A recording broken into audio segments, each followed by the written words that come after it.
ഹരിയോം കൃഷ്ണമന്ത്രി സത്സംഗ സമിതി ഭാഗവത പഠന ക്ലാസ്സിലേക്ക് എല്ലാവരെയും ആദ്യമായി സ്വാഗതം ചെയ്യുന്നു. ഇന്ന് ശ്രീമദ് ഭാഗവതം ചതുർത്ഥ സ്കന്ധത്തിലെ 3-ാം അധ്യായം 8-ാമത്തെ ശ്ലോകം മുതലാണ് ഇന്നത്തെ ക്ലാസ് ആരംഭിക്കുന്നത്. ക്ലാസ് നയിക്കുന്നതിന് ഡോക്ടർ വിശ്വാസ സാറിനെ സ്നേഹാദരപൂർവ്വം സ്വാഗതം ചെയ്യുന്നു. നമസ്തേ സാർ. ഓം ഫഹനാവവതു ഫഹനൗ ഭുനക്തു ഫഹവീര്യം കരവാവഹൈ തേജസ്വിനാവധീതമസ്തു മാ വിദ്വിഷാവഹൈ. ഓം ശാന്തി ശാന്തി ശാന്തി. യം പ്രവ്രജന്തമനുപേതമപേതകൃത്യം ദ്വൈവായനോ വിരഹകാതരയാ ജുഹാവ പുത്രേതി തന്മയതയാ തരവോഭിനേദുസ്തം സർവഭൂതഹൃദയം മുനിവാഹനതോസ്മി. സമാദരണീയരായ എല്ലാ പഠിതാക്കൾക്കും വിനീതമായ പ്രണാമം. മുമ്പ് പറഞ്ഞത് തന്നെ ചതുർത്ഥസ്കന്ധം 3-ാം അധ്യായം ശ്ലോകം 8. ചതുർത്ഥസ്കന്ധം അധ്യായം 3 ശ്ലോകം 8. സത്യുവാചാം. ഇത്രയും കഴിഞ്ഞപ്പോൾ ഈ തൻ്റെ സഹോദരിമാരും ദേവന്മാരും പിതൃക്കളും ഒക്കെ ഒന്നിച്ച് ആകാശത്തിൽ കൂടി പോകുന്ന കണ്ടപ്പോൾ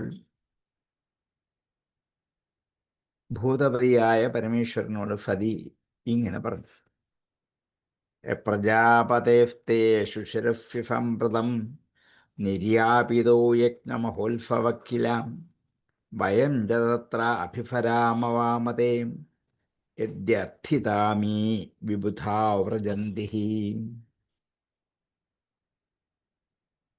പ്രജാപതേഃ തേഷു ശിരസ്യ. അങ്ങയുടെ ശുശിരനായ പ്രജാപതിയുടെ, ദക്ഷപ്രജാപതികൾ, അങ്ങയുടെ അമ്മായിയച്ഛനായ ദക്ഷപ്രജാപതിയുടെ, തേ ശുശിരസ്യ പ്രജാപതേഃ സാമ്പ്രതം, ഇപ്പോൾ നിര്യാപിതഃ നടക്കുന്നു എന്നർത്ഥം. നിര്യാപിതഃ, നിര്യാപിതോ യജ്ഞമഹോത്സവക്കില. പതി വിദഗ്ധമായിട്ടാണ് വാക്കുകൾ പ്രയോഗിച്ച് പറയുന്നത്. താങ്കളുടെ അമ്മായിയച്ഛനാണ് യജ്ഞം ആരംഭിച്ചിരിക്കുന്നത്. അദ്ദേഹം പ്രജാപതിയാണ്. ഈ രണ്ട് വിശേഷണമുള്ള അദ്ദേഹത്തിൻ്റെ ഒരു യജ്ഞം ഇപ്പോൾ നടന്നുകൊണ്ടിരിക്കുകയാണ്. നിര്യാപിതോ യജ്ഞമഹോത്സവക്കില്ല. വയം ച തത്ര അഭിഫരാമ. നമ്മൾക്കും അവിടേക്ക് പോവേണ്ടതല്ലേ? വയം ച നമ്മളും, തത്ര അവിടെ, അഭിഫരാമ അവിടേക്ക് പോകുന്നു, നമ്മൾ പോകേണ്ടവരാണ്. വാമ എന്നുള്ളത് സംബോധനയാണ്, പരമേശ്വരനെ വിളിച്ചതാണ്. ഹേ സുന്ദര എന്നർത്ഥം. സൗന്ദര്യമുള്ള ആൾക്കാരുടെ ചിന്തകളും വിചാരങ്ങളും വാക്കുകളും സുന്ദരമുള്ളതേ ആയിരിക്കൂ എന്നൊരു സങ്കല്പം നമുക്കുണ്ട്. അതുകൊണ്ട് ഇവിടെ വ്യാസൻ പതിയെ കൊണ്ട് പരമശിവൻ വാമ എന്ന് സംബോധന ചെയ്യിച്ചാണ്. തേ അങ്ങയ്ക്ക് യദ്യർത്ഥിത അമീ വിബുധാ വ്രജന്തി. അമീ വിബുധാഹ, ഈ ദേവന്മാർ, വ്രജന്തി പോകുന്നുവല്ലോ. അങ്ങ് ആഗ്രഹിക്കുന്ന പക്ഷം നമ്മളും അവിടേക്ക് പോകാം. യദി അർത്ഥിത, അങ്ങ് അർത്ഥിക്കുന്നെങ്കിൽ, അങ്ങ് അപേക്ഷിക്കുന്നെങ്കിൽ, അങ്ങ് എൻ്റെ വാക്ക് സ്വീകരിക്കുന്നെങ്കിൽ നമ്മൾക്ക് ആ യജ്ഞത്തിലേക്ക് പോവുകയല്ലേ വേണ്ടത്?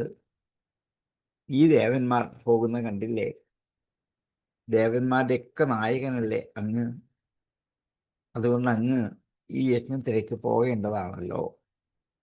പ്രജാപതേസ്തേഷു ശിരസ്സു സംപ്രദം നിര്യാപിതോ യജ്ഞമഹോത്സവക്കില വയം ച തത്രാഭിഫരാമവാമതേ യദ്യർത്ഥിതാമി വിബുധാ വ്രജന്തി തേ ശുശ്രൂഷ്യ പ്രജാപതേഃ യജ്ഞമഹോത്സവഃ സാമ്പ്രതം നിര്യാപിത കില. ഹേ വാമ, തേ അർത്ഥിത യദി വയം ച തത്രാഭിഫരാമഃ. അമി വിബുധാ വ്രജന്തി പ്രജാപതേസ്തേ ശുശ്രൂഷ്യ സാമ്പ്രതം നിര്യാപിതോ യജ്ഞമഹോത്സവഃ കില. വയം ച തത്രാഭിഫരാമവാമതേ യദ്യർത്ഥിതാമി വിബുധാ വ്രജന്തി.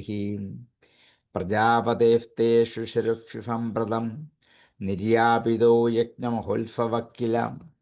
വയം ച തത്രാഭിഫരാമവാമതേ യദ്യർത്ഥിതാമി വിബുധാ വ്രജന്തി. തസ്മിൻ ഭഗിന്യോ മമ ഭർതൃഭിः സ്വകൈർ ധ്രുവം ഗമിഷ്യന്തി സുഹൃദ്ദിദൃക്ഷവാം. അഹം ച തസ്മിൻ ഭവതാ ച കാമയേ സഹോപനീതം പരിബർഹമർഹിതും. തസ്മിൻ അതിൽ ആ യജ്ഞത്തിൽ മമ ഭഗിന്യഃ എൻ്റെ സഹോദരിമാർ സ്വകൈഃ ഭർതൃഭിः അവരവരുടെ ഭർത്താക്കന്മാരോടുകൂടി ഗമിഷ്യന്തി ധ്രുവം എത്തും എന്നുള്ള ഉറപ്പാണ്. സുഹൃദ്ദിദൃക്ഷവഃ സുഹൃത്തുക്കളായ ബന്ധുക്കളെ കാണാൻ ആഗ്രഹിച്ചുകൊണ്ട് എൻ്റെ സഹോദരിമാർ കുറേ പേരുണ്ട്. അവരവരുടെ ഭർത്താക്കന്മാരുമായിട്ട് അവിടെ എത്തും എന്നുള്ളത് ധ്രുവം നിശ്ചയമാണ്, ഉറപ്പാണ്. അപ്പോൾ നമ്മളും ഒന്നിച്ചല്ലേ പോവേണ്ടത്? ഭർത്താവായ അങ്ങയോട് കൂടി വേണം എനിക്കും ഈ യജ്ഞശാലയിലേക്ക് പോകാൻ. അഹഞ്ച തസ്മിൻ ഭവതാ ച കാമയേ, ഞാനും ആ യജ്ഞത്തിൽ ഭവതാ സഹ അങ്ങയോടൊപ്പം പോകുവാൻ കാമയെ ആഗ്രഹിക്കുന്നു. സഹ ഉപനീതം പരിബർഹം അർഹിതും. ഉപനീതം പരിബർഹം, ഉപനീതം കൊണ്ടുവരപ്പെടുന്ന സമ്മാനങ്ങൾ, പരിബർഹം സമ്മാനങ്ങൾ. അവിടെ ചെന്ന് യജ്ഞത്തിൽ പങ്കെടുക്കുമ്പോൾ ധാരാളം സമ്മാനങ്ങൾ കിട്ടും. അത് വാങ്ങിക്കൊണ്ട് നമ്മൾക്കൊന്നിച്ച് തിരിച്ചു പോരണം എന്ന് ഞാൻ ആഗ്രഹിക്കുന്നു. അച്ഛൻ്റെ ഗൃഹത്തിലേക്ക് ചെന്ന് ആ യജ്ഞശാലയിൽ യജ്ഞത്തിൽ പങ്കെടുക്കുമ്പോൾ അവിടുന്ന് ധാരാളം പാരിതോഷികങ്ങൾ കിട്ടും. ഞങ്ങൾക്കെല്ലാം അച്ഛൻ തരും. അതുമൊക്കെ നമുക്ക് തിരിച്ച് ഇന്ന് പോരണം. ഇതല്ലേ നല്ലത്. അതുകൊണ്ട് ഞാൻ അങ്ങയുടെ അനുവാദത്തോടെ ആഗ്രഹത്തോടെ ആണ് പോകാൻ ആഗ്രഹിക്കുന്നത്. അതില്ലെങ്കിൽ പോകാൻ ആഗ്രഹിക്കുന്നില്ല എന്നൊരു സൂചനയാണ്. തസ്മിൻ ഭഗിന്യോ മമ ഭർതൃഭിർസ്വകൈർ ധ്രുവം ഗമിഷ്യന്തി സുഹൃദ്ദിദൃക്ഷവാം. അഹം ച തസ്മിൻ ഭവതാ ച കാമയേ സഹോപനീതം പരിബർഹമർഹിതും. തസ്മിൻ മമ ഭഗിന്യഃ സ്വകൈഃ ഭർതൃഭിः സുഹൃദ്ദിദൃക്ഷവः ഗമിഷ്യന്തി ധ്രുവം. തസ്മിൻ അഹം ച ഭവതാ സഹ ഉപനീതം പരിബർഹം അർഹിതും കാമയേ. തസ്മിൻ ഭഗിന്യോ മമ ഭർതൃഭിർസ്വകൈഃ ധ്രുവം ഗമിഷ്യന്തി സുഹൃദ്ദിദൃക്ഷവാം. അഹം ച തസ്മിൻ ഭവതാ ച കാമയേ സഹോപനീതം പരിബർഹമർഹിതും. തസ്മിൻ ഭഗിന്യോ മമ ഭർതൃഭിർസ്വകൈഃ ധ്രുവം ഗമിഷ്യന്തി സുഹൃദ്ദിദൃക്ഷവാം. അഹം ച തസ്മിൻ ഭവതാ ച കാമയേ സഹോപനീതം പരിബർഹമർഹിതും. തത്ര സ്വഫോർമേ നനു ഭർതൃസംഹിതാം മാതൃശ്വസൂഃ ക്ലിന്നധിയം ച മാതരം.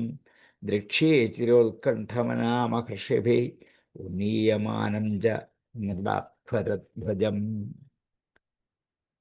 തത്ര അവിടെ ശുശ്രൂഹു മേ എൻ്റെ സഹോദരിമാർ. ശുശ്രൂഹു എന്നാൽ സിസ്റ്റേഴ്സ് എന്നർത്ഥം ഇംഗ്ലീഷിൽ. ശുശ്രു സിസ്റ്ററായിട്ട് മാറുന്നതാണ് ഇംഗ്ലീഷിൽ. അപ്പോൾ ശുശ്രൂഹു സഹോദരിമാർ മേ എൻ്റെ ഭർതൃസംഹിത നനു ഭർത്തൃക്കളോട് ചേർന്നാണല്ലോ പോവുക. ഭാര്യാസമേതൻ എന്ന് പറയുന്ന പോലെ ഭർത്തൃസമേതകൾ ആയിട്ടാണല്ലോ പോവുക. നനു തീർച്ചയായിട്ടും അങ്ങനെയായിരിക്കും. മാതൃശുഫൂഹു അമ്മയുടെ സഹോദരിമാരെ, മാതുഹു ശുഫൂഹു മാതൃശുഫൂഹു അമ്മയുടെ സഹോദരിമാരെ, ക്ലിന്നധിയം ച മാതരം ക്ലേശിച്ചിരിക്കുന്ന അമ്മയെയും,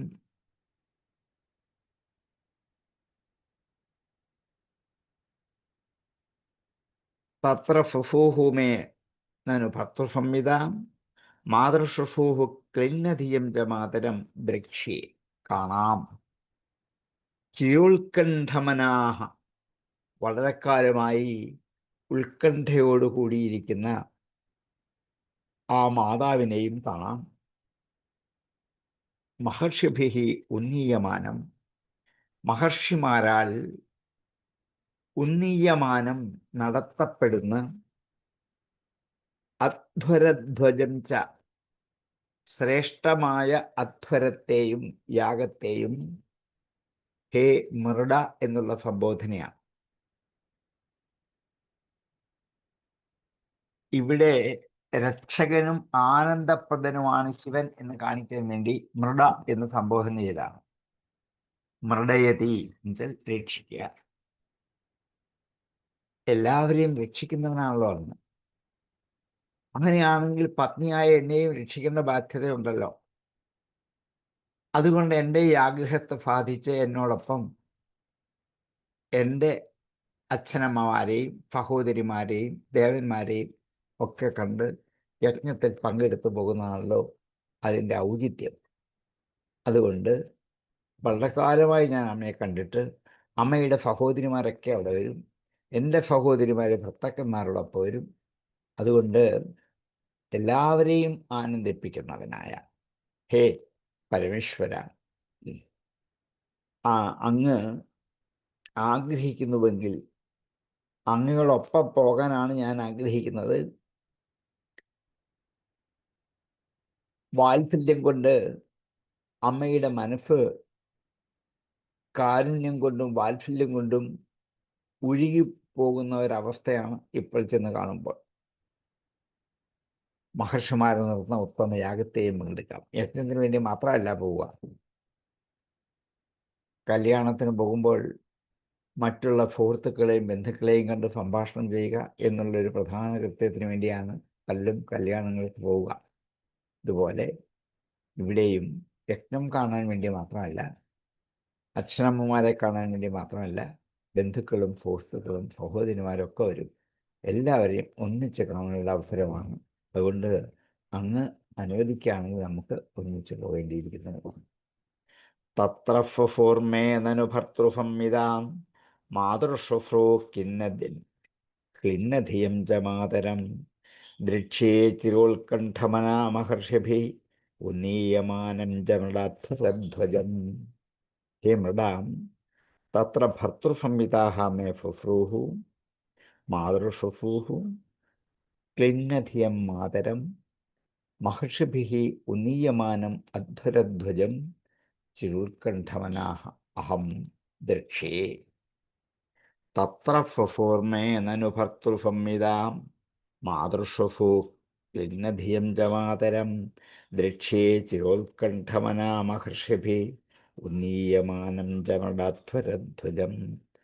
തത്ര ഫുഫൂർമേ നനു ഭർത്തൃസംഹിതാം മാതൃശുശ്രൂ ക്ലിന്നധിയം ച മാതരം ദൃക്ഷ്യേ ചിരോത്കണ്ഠമനാ മഹർഷിഭിഃ ഉന്നീയമാനം ച മൃഡാധ്വരധ്വജം. തുയ്യേതദാശ്ചര്യമജാത്മജായാ അജാത്മമായയാം വിനിർമ്മിതം ഭാതി ഗുണത്രയാത്മകം തഥപ്യഹം യോഷിതതത്വവിച്ഛതേ ദീനാദ്ദൃക്ഷേ ഭവമേ ഭവക്ഷിതിം. ത്വയി ഏതത് ആശ്ചര്യം അജ ആത്മമായ. അജൻ എന്ന് സംബോധനയാണ്. ജന്മമില്ലാത്തവനെ, അങ്ങ് കേവലനായ ഒരു മനുഷ്യസ്വരൂപത്തിലല്ല ഞാനിപ്പോൾ പറയുന്നത്. ജന്മമരണങ്ങളില്ലാത്ത സാക്ഷാൽ ബ്രഹ്മസ്വരൂപനാണ് അങ്ങ്.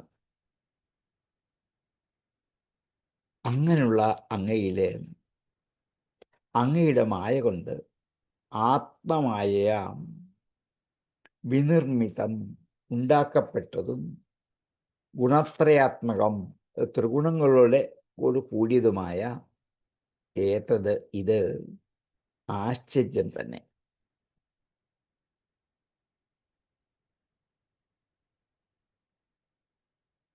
ഒരു പക്ഷെങ്കിൽ പരമേശ്വരൻ വിചാരിക്കുന്നുണ്ടാവും, എല്ലാ യജ്ഞങ്ങളുടെയും പതിയാണ്, എല്ലാ ദേവന്മാരുടെയും ഈശ്വരനാണ് ഞാൻ, എന്നെ കണ്ടാൽ കിട്ടുന്ന എല്ലാ സൗഭാഗ്യങ്ങളും കിട്ടുമല്ലോ, പിന്നെന്തിനാണ് എന്നുള്ള ആശങ്കയ്ക്ക് മറുപടിയാണ്, എല്ലാത്തിൻ്റെയും ഉൽപ്പത്തി സ്ഥാനവും ജന്മാതിവികാരവും ഇല്ലാതിരിക്കുന്നവനായ അങ്ങയുടെ മായ കൊണ്ട് നിർമ്മിച്ച ഈ ത്രിഗുണാത്മകമായ ഈ ലോകം ആശ്ചര്യകരമായിട്ട് അങ്ങനെ ശോഭിക്കുന്നുണ്ട്. എങ്കിലും ഇത് സത്യമാണ്. ഏതത് ആശ്ചര്യം അജ ആത്മമായ വിനിർമ്മിതം ഗുണത്രയാത്മകം ഭാവി തഥാപി അഹം, എന്നാലും ഞാൻ, തഥാപ്യഹം യോഷിതതത്വവിച്യത്തെ. യോഷിത് ഞാൻ സ്ത്രീ ആയതുകൊണ്ട് അതത്വവിത്ത് തത്വമറിയാതിരിക്കുന്ന ഞാൻ ദീന ദുഃഖിതയാണ്, ദിദിക്ഷേ കാണാൻ ആഗ്രഹിക്കുന്നു. ഹേ ഭവ അവിടെയും സംബോധനയാണ്. എല്ലാത്തിൻ്റെയും ഭവിപ്പിക്കുന്നവനാണ്, എല്ലാത്തിൻ്റെയും ഉൽപ്പത്തി സ്ഥാനമാണങ്ങ്. മേ ഭവക്ഷിതും എൻ്റെ ജന്മഭൂമിയെ ദിദിക്ഷയെ കാണാൻ ആഗ്രഹിക്കുന്നു. അങ്ങയുടെ ആ മാഹാത്മ്യത്തെക്കുറിച്ച് എനിക്ക് ശരിക്കും അറിയില്ല. അങ്ങ് ഈ ത്രിഗുണാത്മകമായ ലോകത്തെ സൃഷ്ടിച്ച് അങ്ങനെ പരിലപിക്കുന്ന ബ്രഹ്മചൈതന്യമാണ് എന്നുള്ളത് സത്യമാണ്. പക്ഷേ അങ്ങയുടെ ഈ തത്വം അറിഞ്ഞുകൂടാത്ത ഒരു സ്ത്രീയായ ഞാൻ, അജ്ഞയായ ഒരു സ്ത്രീയായ ഞാൻ, എന്നോട് അങ്ങേക്ക് അനുകമ്പയുണ്ടാവണം. എൻ്റെ ജന്മത്തിന് കാരണക്കാരായ മാതാപിതാക്കളെയും എൻ്റെ വീടും ഒന്ന് ഞാൻ കാണാൻ ആഗ്രഹിക്കുന്നു. ബാക്കിയൊക്കെ വിട്ടേക്കും, യജ്ഞമോ ബന്ധുക്കളെയോ ഒക്കെ വിട്ടേക്കും. ഇങ്ങനെയെങ്കിലും എനിക്കൊരു മോഹം ഉണ്ട്. അത് അനുവദിച്ച് തരാൻ അങ്ങ് ജന്മമരണങ്ങളില്ലാത്തവനായ ബ്രഹ്മസ്വരൂപനാണ്. അതുകൊണ്ട് അങ്ങേക്ക് ബന്ധങ്ങളൊന്നും അറിയില്ലായില്ല. അതുപോലെ എല്ലാത്തിൻ്റെയും ഉൽപ്പത്തി സ്ഥാനവുമാണ് അങ്ങ്. എന്നിട്ടും അങ്ങേക്ക് എൻ്റെ ഉൽപ്പത്തി സ്ഥാനമായ എൻ്റെ പിതാവിനെ കാണുന്ന വിഷയത്തിൽ അലംഭാവം ഉണ്ടാകുമോ എന്ന് ആശങ്ക ഉള്ളിൽ വെച്ചുകൊണ്ട് അങ്ങനെ ഉണ്ടാവില്ല എന്ന പ്രതീക്ഷ കിട്ടാൻ വേണ്ടി രണ്ട് സംബോധനയാണ്. ത്വയ്യേതദാശ്ചര്യമജ ആത്മമായയാം വിനിർമ്മിതം ഭാതി ഗുണത്രയാത്മകം അധപ്യഹം യോഷിതതത്വവിച്യത്തെ ദീനാദിദൃക്ഷേ ഭവമേ ഭവക്ഷിതിം. ഹേ അജ ഭവ, ആത്മമായ വിനിർമ്മിതം ഗുണത്രയാത്മകം ഏതത് ആശ്ചര്യം ത്വയി ഭാതി അഥാപി അഹം തേ അതത്വവിത് ദീനായോഷിച്ച മേ ഭവക്ഷിതിം ദിദിക്ഷേ. ത്വയ്യേതദാശ്ചര്യമജാത്മമായയാം വിനിർമ്മിതം ഭാതി ഗുണത്രയാത്മകം അഥാപ്യഹം യോഷിതതത്വവിച്യത്തെ ദീനാദിദൃക്ഷേ ഭവമേ ഭവക്ഷിതിം.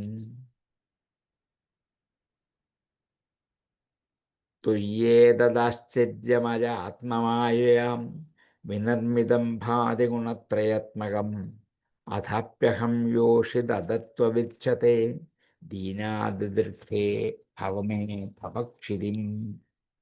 പശ്യപ്രയാന്തീര അനുഭാവ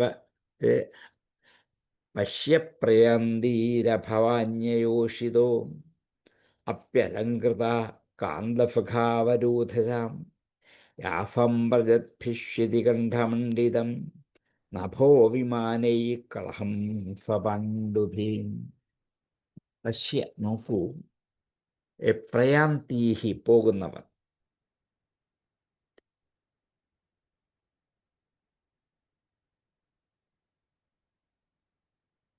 അഭവ അന്യയൂഷിതോ, അഭവ സംബോധനയാണ്,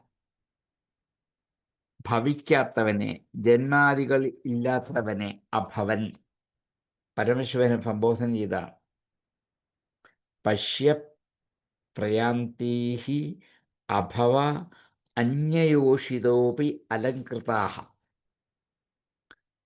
അന്യസ്ത്രീകൾ, അലങ്കരിച്ചവരായ അന്യസ്ത്രീകൾ, കാന്താഫഖാഹ, ഭർത്തൃസഹിതകളായ മറ്റുള്ള സ്ത്രീകൾ, വരൂഥശ, ഒന്നിച്ച് കൂട്ടം കൂട്ടമായിട്ട്, പ്രയാന്തീഹി, പോകുന്നവരെ നോക്കൂ.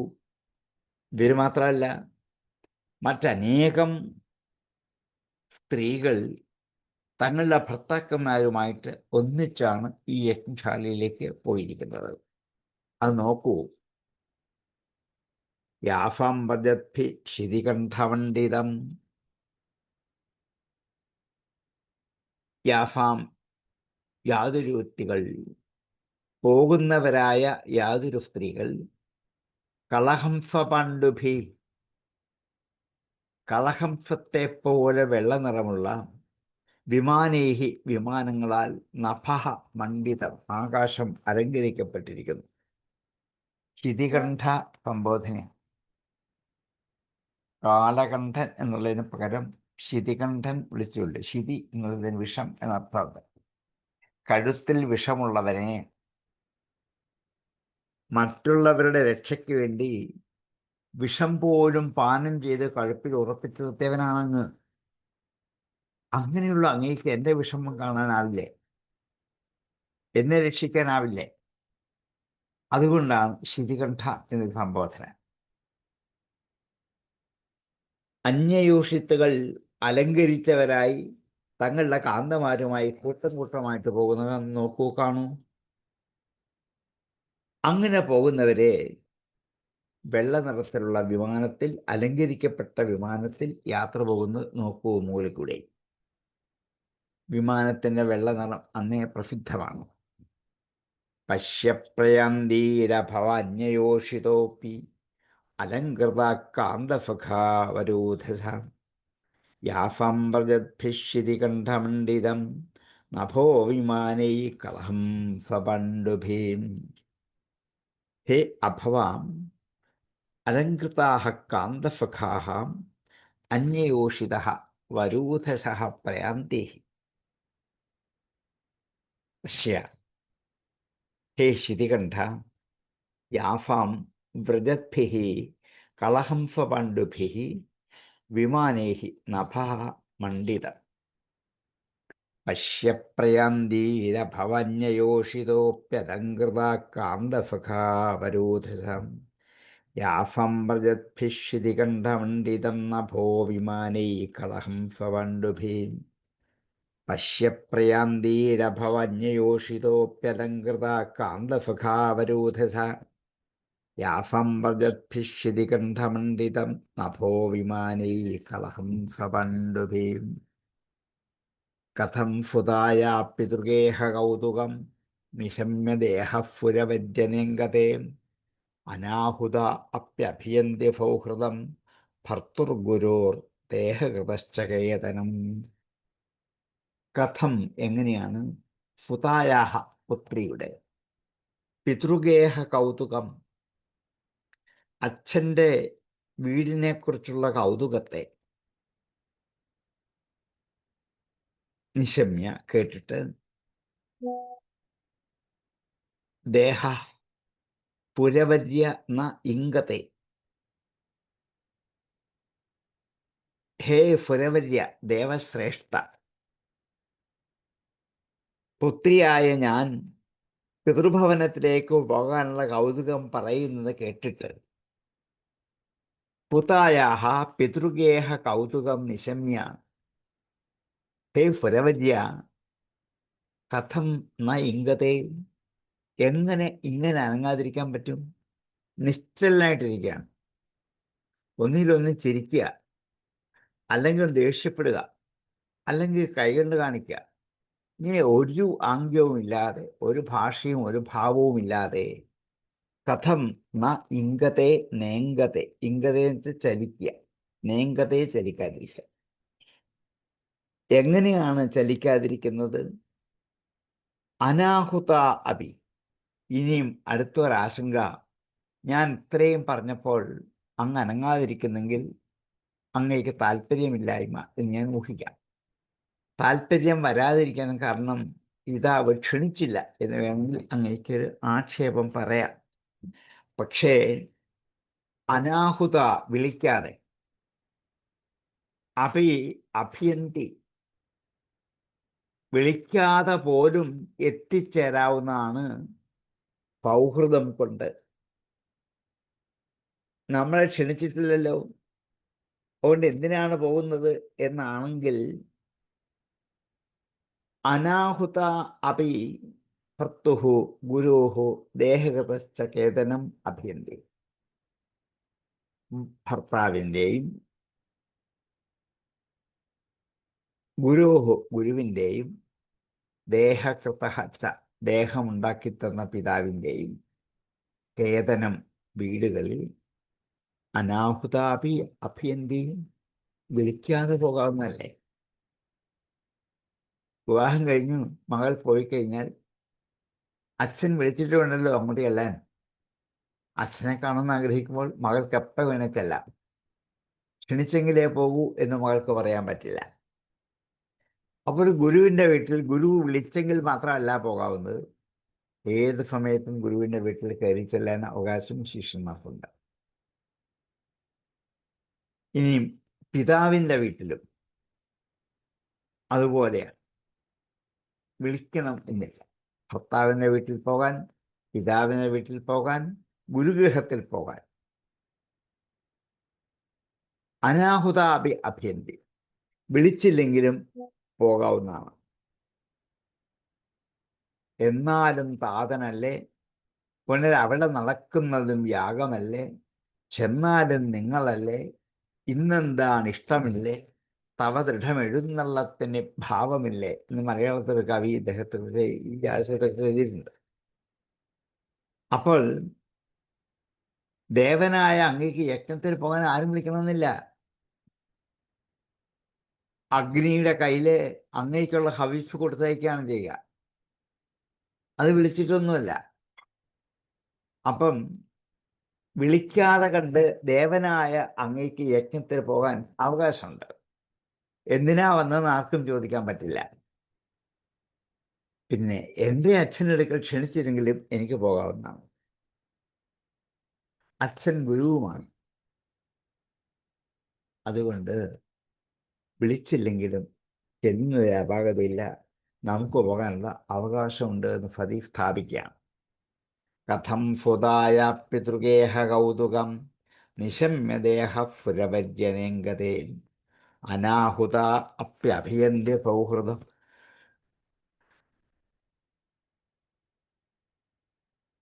ഭർത്തുർ ഗുരോർദേഹകൃതശ്ചകേതനം ഹേ പുരവര്യ ഫുതായാഹ പിതൃഗേഹ കൗതുകം നിശമ്യ ദേഹഃ കഥം ന ഇംഗതേ. അനാഹുത അപി ഭർത്തുഃ ഗുരുഃ ദേഹഗതഃ ച സൗഹൃദം കേതനം അഭ്യന്തി.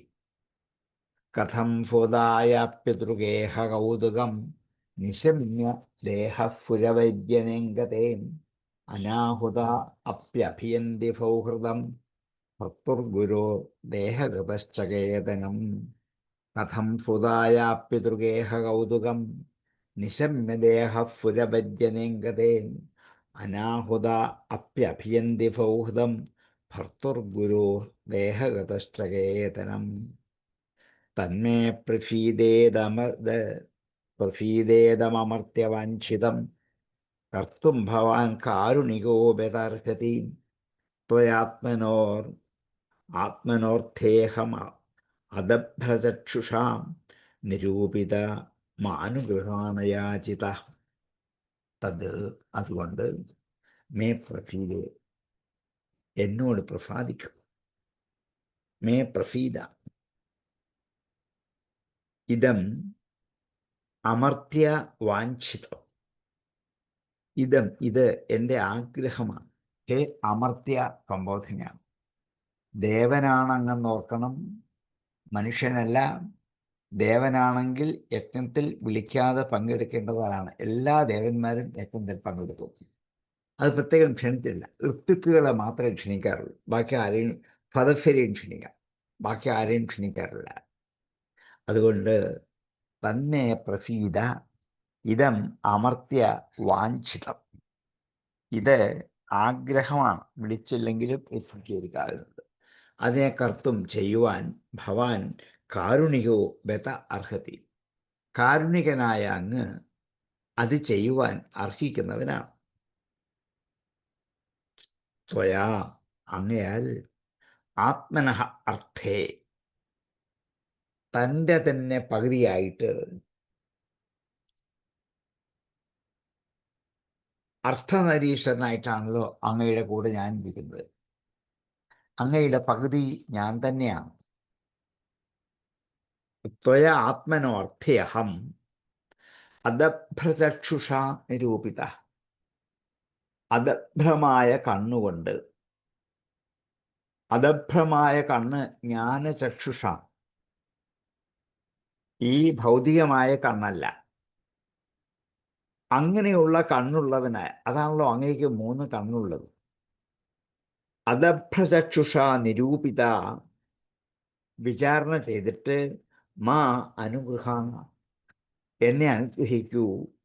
യാചിത, യാചിക്കപ്പെട്ടതായ എന്നെ, അങ്ങയോട് യാചിച്ചിരിക്കുന്ന എന്നെ അനുഗ്രഹിച്ചാൽ. തന്മേ പ്രഫീദേതമർത്യവാഞ്ചിതം കർത്തും ഭവൻ കാരുണികോ ബദർഹതി. ത്വയാത്മനോർത്ഥേഹമദഭ്രചക്ഷുഷാം നിരൂപിത മാനുഗൃഹാണയാചിതം.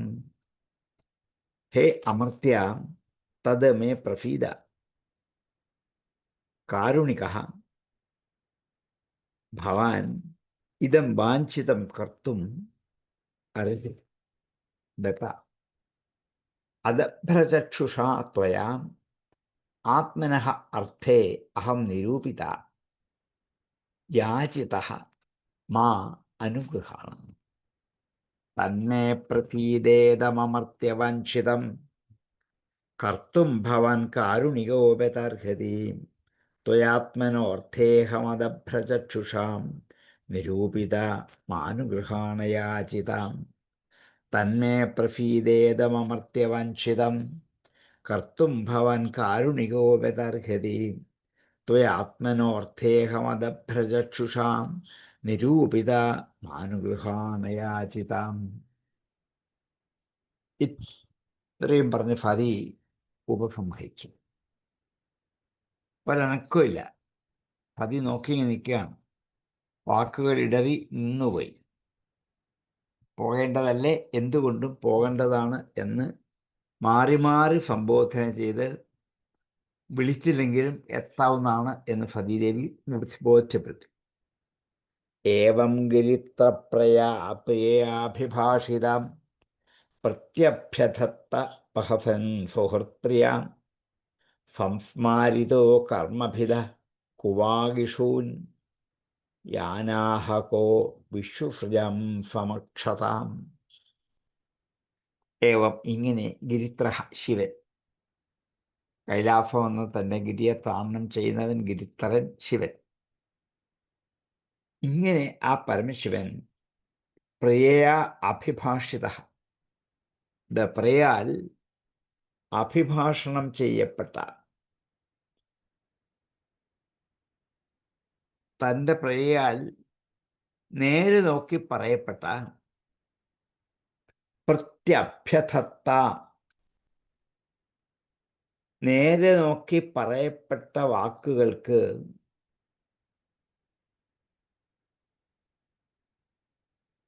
മറുപടി പറഞ്ഞു. പ്രതി അധത്ത അഭ്യധത്ത പ്രത്യഭ്യധത്ത, അഭിധാനം ചെയ്തു, വിളിച്ചു, പറഞ്ഞു എന്നർത്ഥം. എങ്ങനെ? സുഹൃത്പ്രിയ, സുഹൃത്തുക്കൾക്ക് പ്രിയപ്പെട്ടവനായ,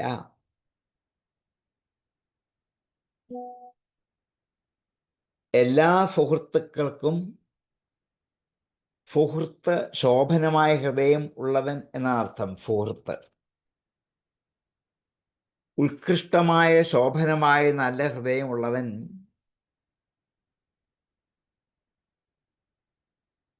എല്ലാവർക്കും ഹിതം ചെയ്യുന്നവനാണ്. അങ്ങനെയുള്ള ഭഗവാൻ സുഹൃത്പ്രിയ, സംസ്മാരിതോ മർമ്മഭിത, സംസ്മാരിത, ഓർക്കപ്പെട്ടവനായി. എന്തോർത്തു? മർമ്മഭിത കുവാഗ്, മർമ്മത്തെ പിളർക്കുന്ന കുൽസിതമായ വാക്കുകൾ. ഇഷൂനി യാൻ ആഹ, അമ്പുപോലെയുള്ള യാതൊരു വാക്കുകളാണോ അന്നു പറഞ്ഞത്, അതിപ്പോഴും എൻ്റെ ഉള്ളിൽ തറച്ചിരിക്കുകയാണ്.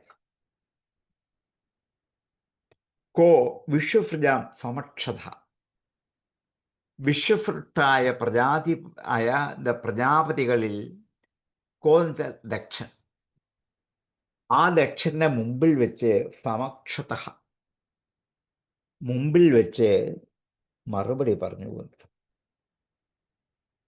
സതീദേവിയുടെ പ്രാർത്ഥന മുഴുവൻ കേട്ടിട്ട് സതീദേവിയുടെ അവിവേകത്തെക്കുറിച്ച് ഉള്ളിൽ ആലോചിച്ച് ഒന്ന് പുഞ്ചിരിച്ചു. പ്രഹസൻ, ഇത് ശരിയല്ലല്ലോ, ഇതൊരു അവിവേകമാണ്.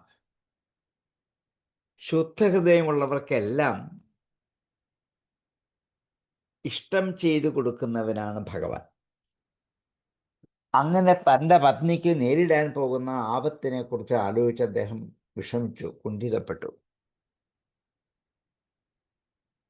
മരീച്യാദികളായ പ്രജാപതിമാരെല്ലാം കേൾക്കെ ദക്ഷൻ തൻ്റെ നേർക്ക് ഉപയോഗിച്ച കുൽസിതമായ, മർമ്മം പിളർക്കുന്ന വാക്കുകൾ പ്രിയയുടെ പ്രാർത്ഥന കൊണ്ട് ഓർത്തുകൊണ്ട് മറുപടി പറഞ്ഞു. അത് മറന്നുപോയില്ല, അത് ഓർത്തുകൊണ്ടാണ് പ്രിയയോട് മറുപടി പറയാൻ പുറപ്പെട്ടത്. ഏവം ഗരിത്രപ്രേയ അഭിഭാഷിത പ്രത്യഭ്യധത്ത പ്രഹസൻ സുഹൃത്പ്രിയ, സംസ്മാരിതോ മർമ്മഭിതക്കുവാകിഷൂൻ യാനാഹകോ വിശ്വസൃജം സമക്ഷതാം. പ്രിയ ഏവം അഭിഭാഷിത സുഹൃത്പ്രിയ ഗിരിത്ര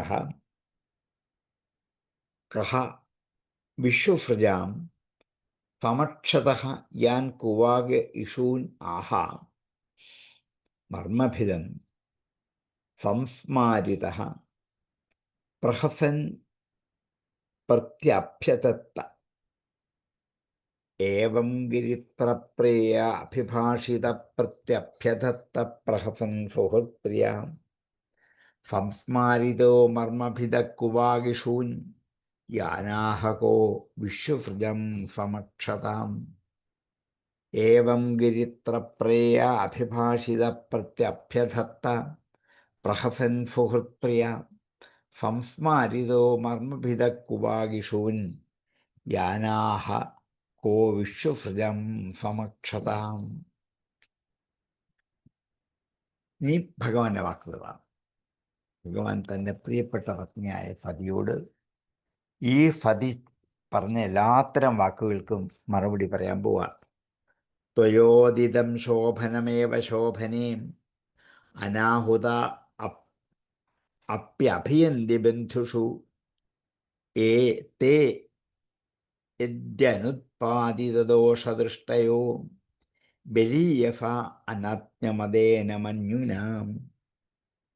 ത്വയാ ഉദിതം ശോഭനമേവ, നിന്നാൽ പറയപ്പെട്ട് നന്നായിരിക്കും. ഹേ ശോഭനെ.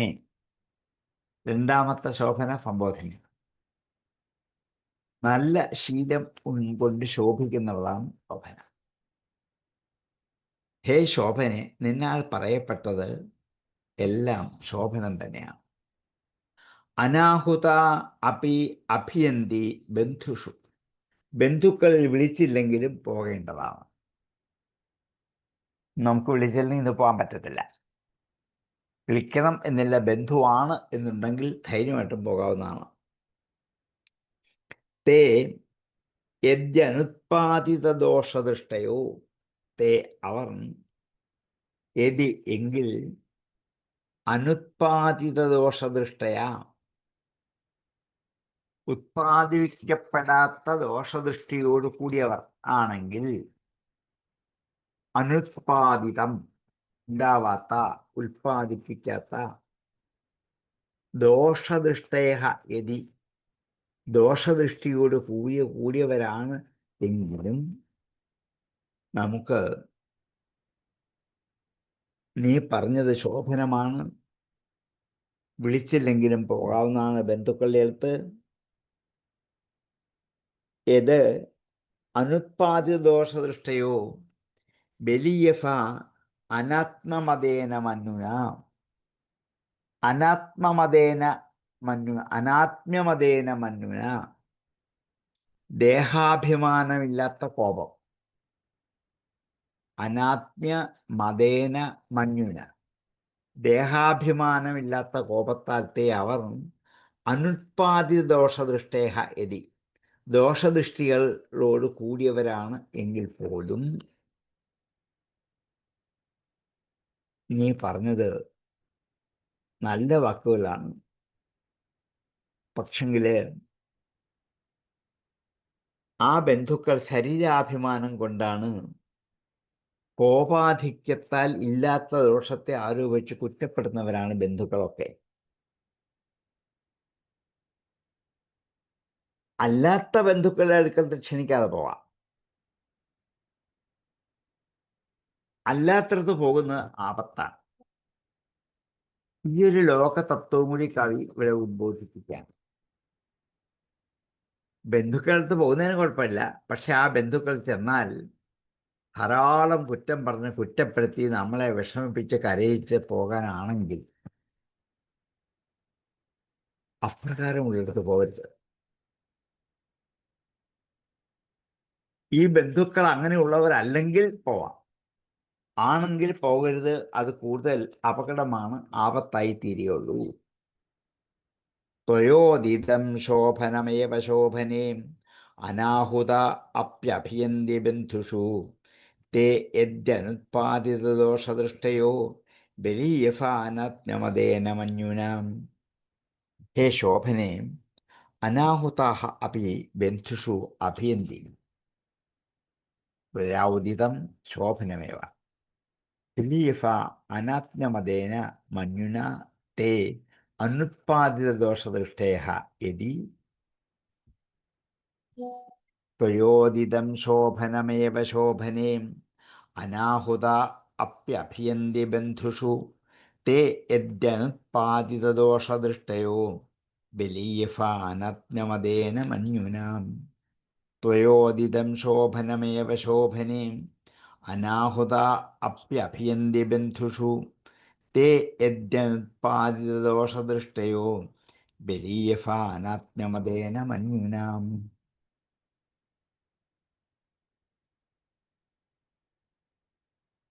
ഇനി മുതലാണ് ഭഗവാന്റെ വാക്കുകൾ ആരംഭിക്കുക.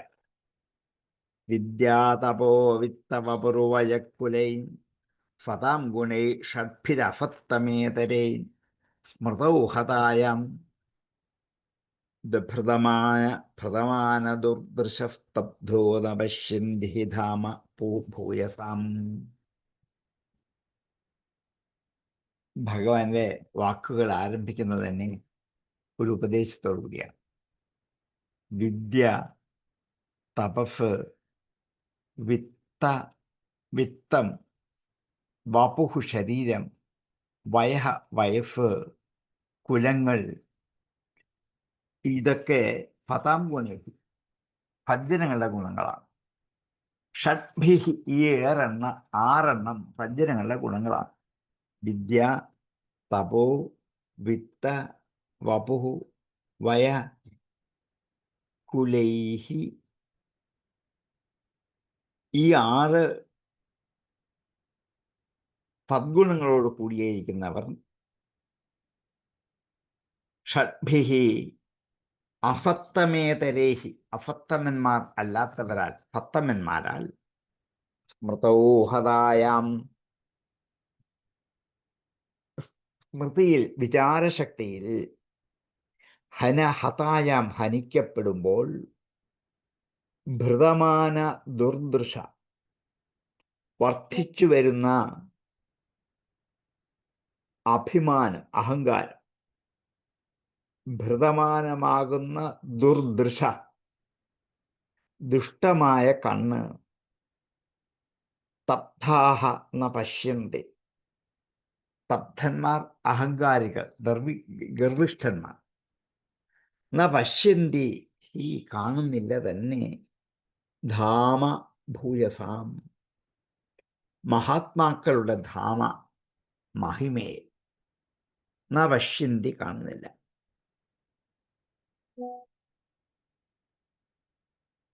വാസ്തവത്തിൽ ഇവിടെ ദക്ഷനെക്കുറിച്ച് വിശേഷിപ്പിച്ചതൊക്കെ ബ്രഹ്മപുത്രനാണ്, പ്രജാപതിയുടെ നാഥനാണ്, ജ്ഞാനിയാണ്. ഇങ്ങനെയുള്ള ഒരാള് മറ്റുള്ളവരിൽ പാപം ആരോപിച്ചു കൊടുത്തിട്ട് അനങ്ങാതിരിക്കുമോ? ഇവിടെ അതല്ലേ സംഭവിച്ചത്. അതിനാണ് വിദ്യ, അറിവ്, പഠിപ്പ്, കാവ്യനാടകങ്ങൾ മാത്രമല്ല, ശാസ്ത്രജ്ഞാനം, ശാസ്ത്രങ്ങൾ പഠിച്ചു കിട്ടുന്ന അറിവ്. തപസ്സിന്റെ ശക്തി, ആലോചനയുടെ ശക്തി. വിത്തം, ധനം. വപുഹു, ശരീരം. വയഹ, വയസ്സ്. കുലൈഹി, കുലം. വിദ്യ, തപസ്, ധനം, സൗന്ദര്യം, യൗവനം, കുലമഹിമ. ഈ 8 എണ്ണം കൊണ്ട്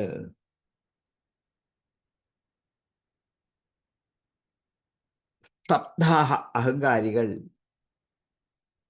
ഭൂയസാം ധാമ, വീണ്ടും ആ ധാമത്തെ ന പശ്യന്തി, കാണുകയില്ല തന്നെ.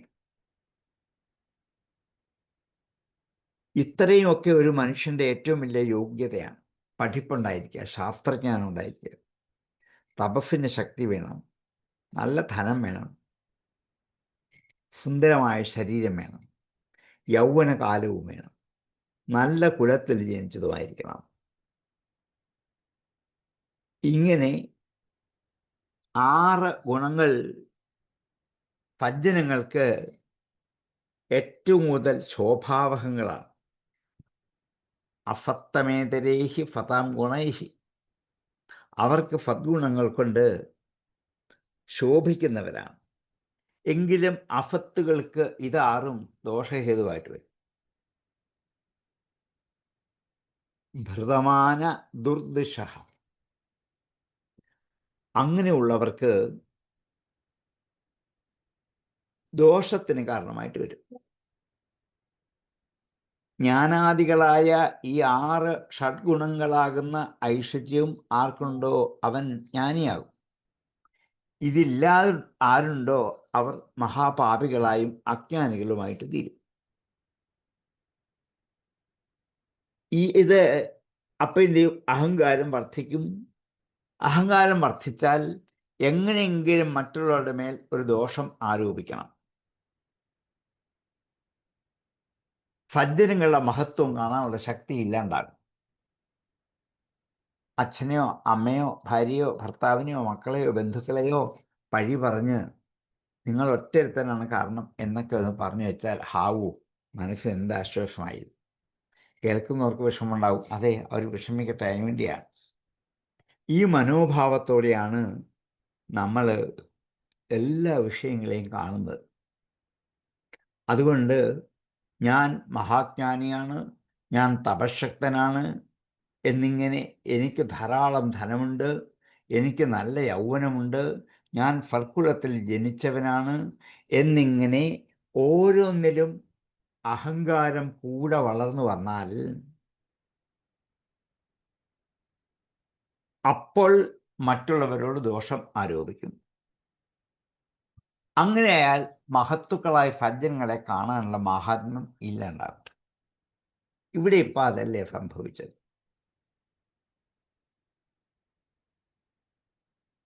ദക്ഷന് നിന്റെ പിതാവിന് വിദ്യയുണ്ട്, തപസ്സുണ്ട്, ധനമുണ്ട്, നല്ല സുന്ദരമായ ശരീരമുണ്ട്, യൗവനകാലത്തിൽ നിൽക്കുന്നവനാണ്, നല്ല കുലത്തിൽ ജനിച്ചവനാണ്, ഈ ഇത്രയും യോഗ്യതയും ഉള്ളവനാണ് നിന്റെ പിതാവ്. അതുകൊണ്ട് അദ്ദേഹത്തിന് എല്ലാവിധ സദ്ഗുണങ്ങളും തികഞ്ഞിരിക്കുന്നവനാണ്. പക്ഷേ ഈ സദ്ഗുണങ്ങൾ സത്തുക്കളിലേക്കാണ് എത്തേണ്ടത്. അസത്തുക്കളിലാണ് ഇത് എത്തുന്നതെങ്കിൽ അവർക്ക് അഭിമാനം കൂടിയിട്ട് ഗർവുണ്ടായി മഹാന്മാരെ നിന്ദിക്കും, അവരെ കണ്ടാൽ തിരിച്ചറിയത്തില്ല. ഇന്നത്തെ പല പണ്ഡിതന്മാർ എന്ന് അഭിമാനിക്കുന്നവർക്ക് സംഭവിക്കുന്ന വലിയ ദോഷം ഇതാണ്. അവർ പഠിച്ചത് മുഴുവൻ ആത്മജ്ഞാനത്തിന് വേണ്ടി, ഈശ്വരാർപ്പണത്തിന് വേണ്ടിയല്ല, മറ്റുള്ളവരെ ദ്രോഹിക്കാൻ, അടിപിടി ഉണ്ടാക്കാൻ, വഴക്കുണ്ടാക്കാൻ. ഇതാണ് പഠിപ്പിൻ്റെ ലക്ഷ്യം. ആ തപസ് ചെയ്യുന്നു അങ്ങനെയാണ്. അതിനാണ് മറ്റൊരാളെ ഇല്ലായ്മ ചെയ്യാൻ, നിഗ്രഹിക്കാൻ. അല്ലാതെ തനിക്ക് ആത്മബലം വർദ്ധിച്ച് എന്തിനേയും അഭിമുഖീകരിക്കാനുള്ള കരുത്ത് കിട്ടാൻ വേണ്ടിയല്ല. ധനം ഉണ്ടാക്കി വെക്കുന്നത് എനിക്ക് സുഖിക്കാൻ വേണ്ടിയെന്നല്ല, ഞാനും സുഖിക്കില്ല, ആർക്കും കൊടുക്കുകയില്ല, അങ്ങനെയല്ല. അത് മറ്റുള്ളവർക്ക് ദാനം ചെയ്യാൻ വേണ്ടി മാത്രമുള്ളതാണ് ധനം. പിന്നെ ശരീരം തന്നിരിക്കുന്നത്, സുന്ദരതരമായ ശരീരം തന്നിരിക്കുന്നത് അതുകൊണ്ട് നല്ല കർമ്മങ്ങൾ ചെയ്യാൻ വേണ്ടി മാത്രമാണ്. നവയൗവനം തന്നിരിക്കുന്നതും വഴിപിഴച്ചു പോവാനല്ല, പോവേണ്ട വഴിയിൽ നിന്ന് തെറ്റാതെ ലക്ഷ്യത്തിലേക്ക് കടന്നു പോകാൻ വേണ്ടിയുള്ളത്. ഒരു നല്ല കുലത്തിൽ ജനിക്കാനിടയായത് ഒരു ബിരുദമാണ്, ഒരു പേരാണ്. അപ്പം ഇത്രയും ഉള്ള സദ്ഗുണങ്ങൾ നല്ല അറിവുള്ളവരുടെ കയ്യിലേക്കാണ് ഇത് എത്തിക്കുന്നതെങ്കിൽ അത് വളർന്നു വലുതാകും. അറിവില്ലാത്തവരുടെ കയ്യിലാണ് ചെല്ലുന്നതെങ്കിൽ അവർക്ക് അഹങ്കാരമുണ്ടായി ഗുരുജനങ്ങളെ തിരിച്ചറിയാൻ മേലാണ് ഉണ്ടാകും. അപ്പം ഇവിടെ ദക്ഷന് യോഗ്യതയൊക്കെ ഉണ്ട്. പക്ഷേ ദക്ഷന്റെ ഈ യോഗ്യതകൾ മുഴുവനും ഈ ദക്ഷൻ എന്നുള്ള കേവലമായ പ്രജാപതിയിലേക്ക് എത്തിച്ചേർന്നപ്പോൾ തപസ് കൊണ്ടും വിദ്യ കൊണ്ടും ഒക്കെ ആത്മജ്ഞാനമല്ല ഉദ്ദേശിച്ചത്, ഭൗതികമായ സമ്പത്തുകൾ ഉണ്ടാക്കിയെടുത്ത് ഞെളിഞ്ഞിരിക്കാനാണ് വിനിയോഗിക്കുന്നത്. അങ്ങനെ ആയാൽ അഹങ്കാരം വർദ്ധിക്കുകയും അഹങ്കാരം കൂടുകയുള്ളൂ. അപ്പോൾ അഹങ്കാരം കൂടിയാൽ മഹാത്മാക്കളെ കണ്ടാൽ തിരിച്ചറിയത്തില്ല. ഇത് മേൽപ്പത്ത് ഒരൊറ്റ ശ്ലോകത്തിൽ നാരായണത്തി വ്യക്തമാക്കിയിട്ടുണ്ട്. ദക്ഷന്റെ അമിതമായ പുത്രവാത്സല്യം കൊണ്ടാണ് ദക്ഷഫ്യധാതുരതിലാളനയാ ഭൃശോന്ധോ നാത്യാദൃതസ്ത്വൈച കഷ്ടം അശാന്തിരാഫി. ദക്ഷന് ഇളയ മകനോടുള്ള അമിതമായ വാത്സല്യം കൊണ്ട് ആണ് രജോ ഗുണം ബാധിച്ചു. അന്ധനായി, കണ്ണ് കാണാത്തവനായി. ഈ രണ്ട് കണ്ണല്ല, അകത്തെ കണ്ണ് കാണാത്തവനായി. രജോ അന്ധതയ, രജോ ഗുണം കൊണ്ട് അന്ധനായതുകൊണ്ട് ആരെയും കണ്ട തിരിച്ചറിയത്തില്ല. ഇത് അച്ഛനാണ്, ഇത് അമ്മയാണ്, ഇത് ഗുരുവാണ് എന്ന് തിരിച്ചറിയത്തില്ല. ശത്രുവായിട്ട് കാണും ഇവരെയൊക്കെ. ഇന്ന് അങ്ങനെയാണ് ലോകം മുഴുവൻ. മാതാപിതാക്കളെ ഗുരുക്കന്മാരായിട്ടല്ല കാണുക, ശത്രുക്കളായിട്ട് കാണുക. എൻ്റെ ആഗ്രഹത്തിന് തടസ്സം നിന്നവളാണ് എൻ്റെ അമ്മ, കൊന്നുകളയണം. ഇതാണ് ഇന്നത്തെ ഭൗതിക ലോകത്ത്. അത് അമിതമായ ലാളന കൊണ്ടാണ് എന്നാണ് നേപ്പത്തൂർ പറഞ്ഞത്. അതിലാളനയാ ഭൃഷോന്ധോ ന അത്യാദതസ്ത്വയിച്ച കഷ്ടം.